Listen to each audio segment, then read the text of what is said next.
to Money, Money, Money, your weekly personal finance date with me, Surabhi Upadhyay. The Supreme Court, via its judgment earlier this month, has brought about certain sweeping changes in the savings that end up forming the EPFO corpus. The court ruled that not just basic salary, but special allowances paid out by an employer should also be considered while calculating the contribution to the Employee Provident Fund. This means lesser take-home salary in the immediate term, but a larger retirement corpus when you leave the workforce. Now, while the order came just towards the end of February, several questions with respect to its implementation still need to be answered. And we hope to do exactly that on this week's show. My guests are Preeti Chandrasekhar, India business leader at Mercer, and Puneet Gupta, partner at EY. Thanks to both of you for joining in, Puneet and Preeti.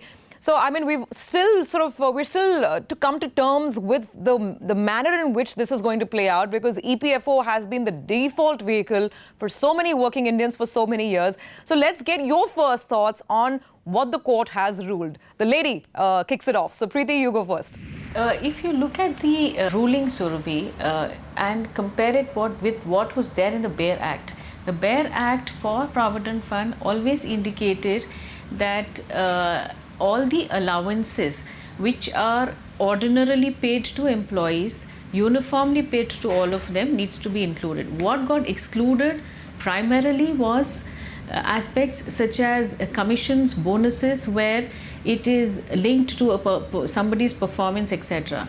And what was happening was companies actually were structuring the salaries in such a manner so that they were able to get the PF contribution to a minimum level that was possible. What has now happened is Supreme Court has actually come back and said that what was there in the Act also included special allowances to be taken as a part of PF deduction. So that really is what has happened. If you ask, it was always there. It was just that it was subject to different interpretations. The Supreme Court has made sure that it is now uniformly understood by everyone. Okay, fair enough. Puneet, opening remarks. I mean, some can immediately argue saying that it's salary that I am earning, so who should decide how much I get upfront today as opposed to how much should be set aside for my retirement? Absolutely, Surabhi. But, this is a welfare legislation. The intention of PF law is very different. It's to ensure that employees have social security corpus for their future savings. So the intention is really different. Like Preeti said, yes, the intention always was to include all allowances. In fact, Supreme Court in 1962, in the landmark ruling in Bridge and Roof, have also said that all allowances which are ordinarily paid to employees are covered under the definition of basic wages. And this ruling has basically reiterated what it said in 1962. But yeah, have big implications for both employers and employees.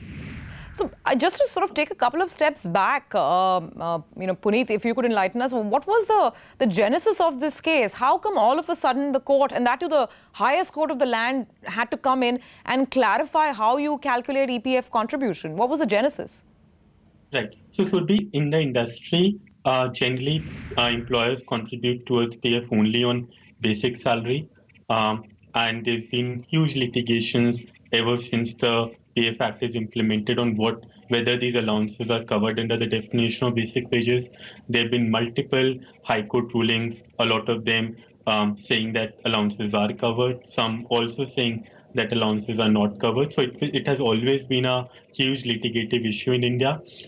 There were 5 or 6 cases which High Court ruled that allowances are covered.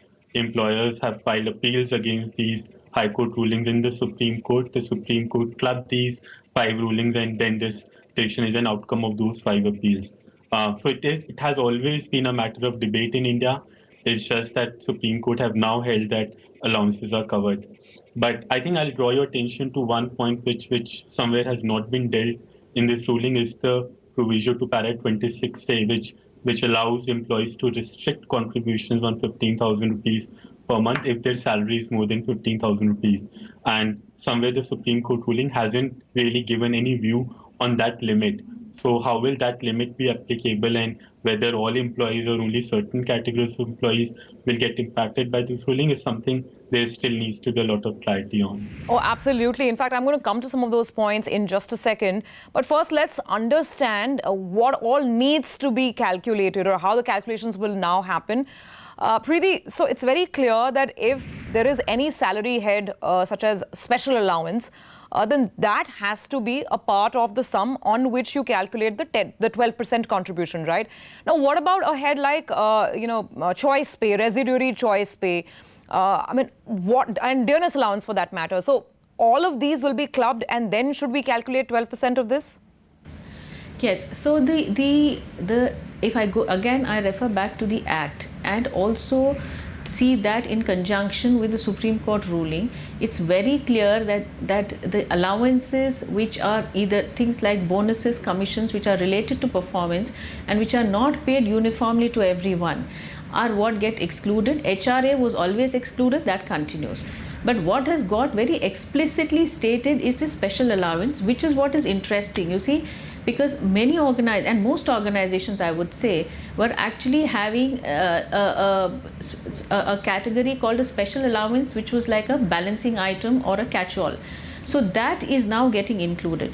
So that really is something which is really clearly spelled out in the new ruling as compared to the ambiguity that was existing earlier, and hence the Supreme Court ruling really helps clarify matters.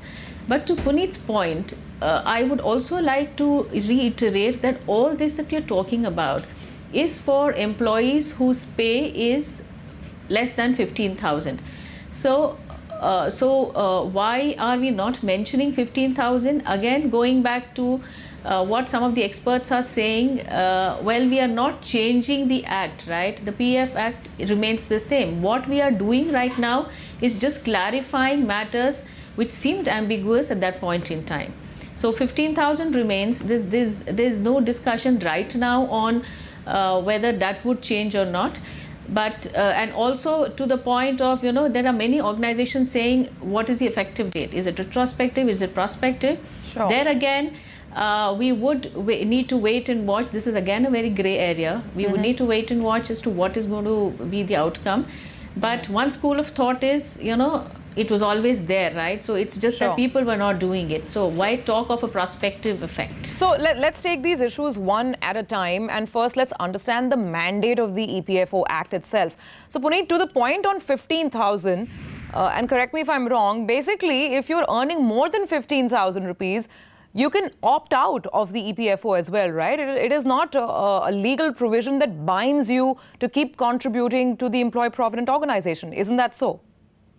Right. So the definition of excluded employee under the PF law says that anyone who at the time of joining PF scheme was earning more than 15,000 rupees and is not an existing member of PF, then such employee can opt out. If an employee is joining employment for the first time and has salary more than 15,000 rupees, then such employee is excluded. But so hang on. That's really important. You're saying so the choice to exit or the option to exit only exists with those who are just joining the workforce. That means if I've been working for the last 10, 15 years and therefore I've had obviously contribution to the EPFO, then a mid-career professional like myself can't opt out. Is that the interpretation? Absolutely. You cannot unless such an employee leaves employment and is unemployed or employed in a small entity for at least 2 months, then the person can withdraw, and then if he joins again, then he can opt out. But otherwise, if you continue employment and you once become a member, then you always continue to be a member. Okay, fair enough. Preeti, very quickly, your interpretation of exactly this point, just trying to understand if this exit route is even available to most of the employees in corporate India. So I would agree with Puneet here, Surabhi, that for all those people who were earning above 15,000, who were members of the EPFO, they cannot just decide to withdraw and one fine day say, enough, I don't want to continue contributing to the EPFO. What can be done, however, is that they can restrict the salary which will be exposed to PF contribution, They need not have it on the full salary. They can restrict it, but they can't move out until they are no more employed. They withdraw the entire PF corpus, subject to taxes of course, and then they sort of move on and they join a sector where there is no PF. Then they can remain out of the PF ambit. Otherwise, Okay. pretty much once I'm there, as long as I'm employed. Okay, so now most of us are here, which means we can't simply sort of pack up and leave now that the rules of the game have changed. Remember that your take-home salary is probably going to go down as this new year progresses, and the retirement corpus is going to increase because of a very, very significant landmark ruling from the Supreme Court. In conversation with Preeti Chandrasekhar, India business leader at Mercer, and Puneet Gupta of EY. All right, Preeti and Puneet, now that in the last part of our conversation, both of you clarified that opting out of the EPFO is not an option for most employees. Let's look at things at hand. Now, in this case, Preeti, what are the options? Do you see salary structures changing? As you said, bonus is not part of the contributing sort of part of the salary. So will employers want to sort of give out more variable pay or more bonuses? Because on that, there is no EPF contribution. I would say, so Surabhi, we need to look at the section of the workforce that we are talking about. We are talking about a set of people whose salaries are, whose pay is less than 15,000.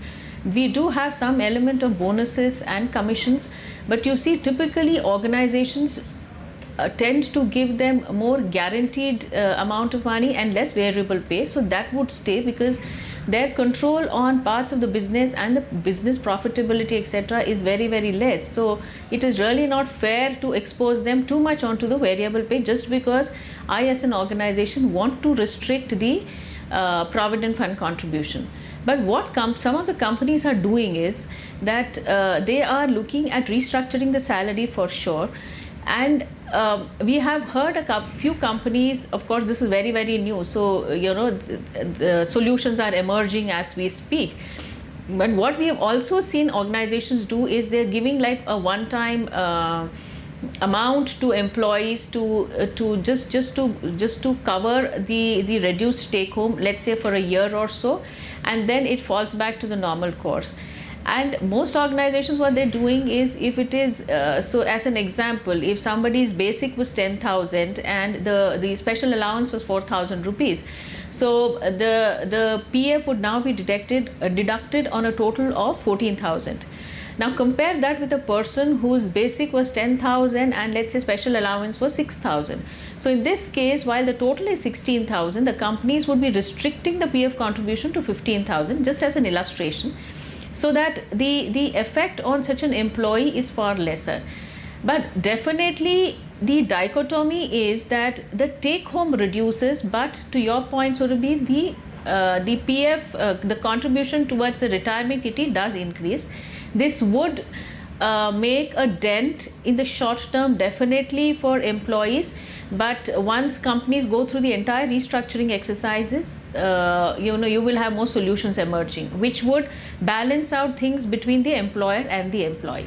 Okay, fair enough. Puneet, your take on this, on some of these new structures that perhaps might emerge, and also just a point on the 15,000. So, while employees earning below 15,000 are mandated to be a part of the EPFO, as you explained, those who are earning more also can't opt out if they've been already in the workforce. Now, for these individuals who might be earning, of course, well above 15,000 rupees a year, what does the rule state? What is the mandatory contribution? Does it have to be that 12%? Can it be restricted? Right. So under PF law, if an employee has basic salary, let's take an example, employee has basic salary more than 15,000, say 20,000 rupees, and is contributing on entire 20,000 rupees, then the employee is still complying with PF law, because the PF law says categorically that employees whose salary or monthly pay exceeds 15,000 rupees per month, then such employee and employer can restrict contributions on 15,000 rupees unless they opt to contribute on a higher salary. So in our example, if basic salary is 20,000 and their allowances worth 5,000 rupees, if such an employee is already contributing on 20,000 rupees, at least we believe that there will be no issue because the employee is already contributing on more than the ceiling limit. And therefore, it is only employees whose current basic is less than 15,000 which will get impacted by this ruling the most. Okay, that's very interesting. That's an interesting interpretation, Puneet, because if that were to be the case, then this is not going to be such a disruptive move, because the employer or the organization can simply take the stance that in any case the contribution is crossing the mandatory threshold of 15,000. Then it shouldn't be a problem, right? Yeah, so it should not be a problem for companies, for employees with basic more than 15,000, because that stand can be taken. And in the past, there are Supreme Court rulings and circulars issued by PF office to clarify that EPFO or the Provident Fund office will not mandate employers to contribute beyond the ceiling limit. So that really helps employees with basic with basic more than 15,000. But a lot of companies also have large chunks of employees with basic salary below 15,000 rupees per month, like all your housekeeping staff, pantry staff, workmen in category of employees have basic salary below 15,000 rupees. And for such category, there could be a significant impact of this ruling. Understood, understood. That's an important demarcation. This 15,000 rupee limit is really becoming the Lakshman Rekha of sorts between just how deep the impact of this Supreme Court ruling is going to be. But Puneet, having said that, now that is obviously an interpretation which a lot of people would like to believe in, that it's least disruptive, doesn't really impact my take home, doesn't impact life at all. But having said this, do you still see salary structures changing, maybe variable components going up, maybe bonuses going up? Because these components very clearly are out of the ambit of the ruling. Yes. So companies can have higher bonuses. The only issue is that, some of these salary structures, changes to salary structures will not just have impact on PF, it will also have impact on a lot of other things. For example, with a lot of these allowances going down, a lot of tax exemption goes away, and therefore with more variable pay, the tax cost can go up. Then it will also have implications on benefit under Gratuity Act or in the Bonus Act. So companies will have to take a holistic view on whether or not they want to restructure, because it is not just PF, there could be other implications that companies need to bear in mind. Okay, all right. Puneet and Preeti, please stay on. We have understood the basics. And now a larger question, really, after we take this break. Preeti, I want an overall sort of view from you on how you view the EPFO in its current avatar. A lot of changes have been made. There is the promise of higher contribution towards equities, which should technically mean better returns. There is also a lot of talk about perhaps smart structuring, give units like mutual funds do, equity units to subscribers, along with the cash lump sum. How do you see some of this evolving, and what is your assessment of the EPFO structure at the moment? I think that's a very good question, Surabhi, and we are hearing a lot. You see, when the EPFO decided to open up equity as an asset class for investment, there was a lot of apprehension in terms of equity being risky. We don't know the returns, they're going to be very volatile, there's a lot of uncertainty, etc. But after having traversed a few years, everybody is realizing the merits of actually having an exposure to equity. Though we do understand that the exposure is limited, so if you look at the exempt provident funds, the limit is 15%, but we have not typically seen companies go beyond 10%. So 6 to 10% is the range in which they have the equity exposure for the new funds. So overall portfolio limits its exposure to about 4% or so, because it's just started a few years back. So that is one point. But the challenge there on the equity side is not so much about the returns.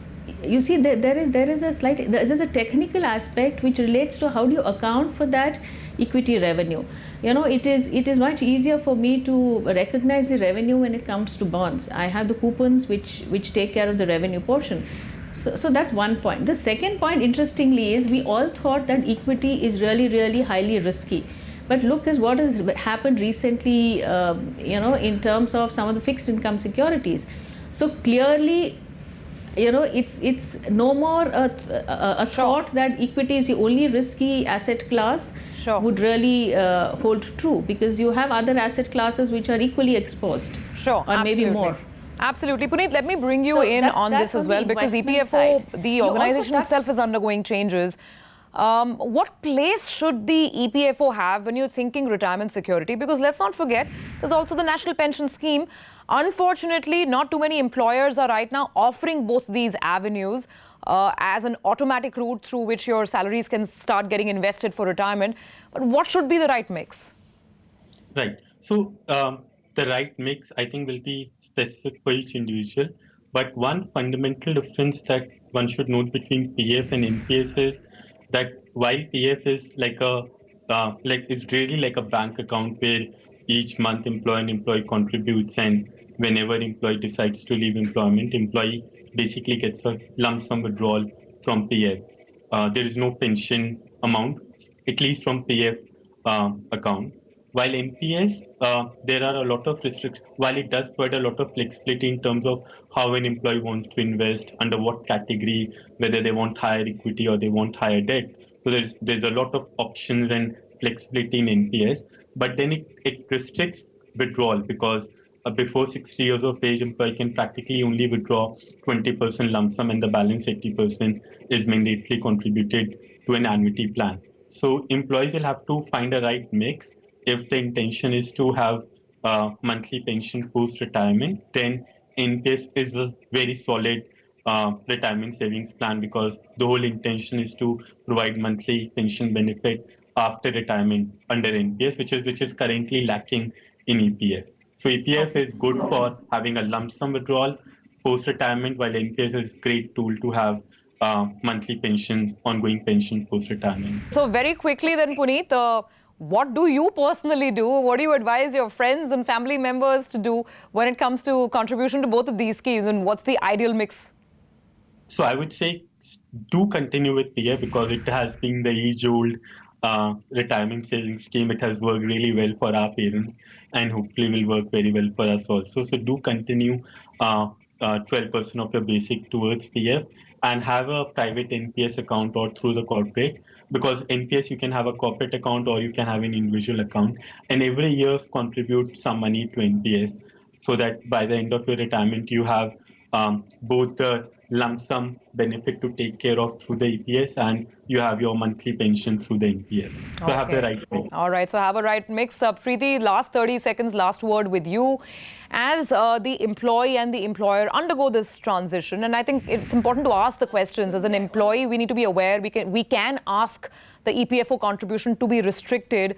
What is the best way out? What would you advise sort of young working professionals to do? So, Surabhi, I always say don't put all your eggs in one basket. You both have their merits, both have their advantages and disadvantages. You choose which one, so you make sure that you distribute it across both of them. Of course, from an employee standpoint, they are different tax incentives for both of them. And if we are to go by the recent budget announcement of the NPS for the government employees increasing to 14%, we do hope that at some point in time that convergence also happens for the corporate sector. So if that happens, then obviously both get attractive. So I need to see what my tax liability is, what are my other liabilities. All right, well, whatever you do, make sure you do save up for the future. It's great to live in the present, but what is the point if you're going to have to struggle through your retirement? So make sure you put some savings aside. That's the bottom line. Thank you very much, Preeti, as well as Puneet, for joining in and throwing light on some of these very important aspects, the changes that are coming over the EPFO. That's it on this week's edition of Money, Money, Money. Your feedback, comments, queries, welcome. As always, we'll see you again next week.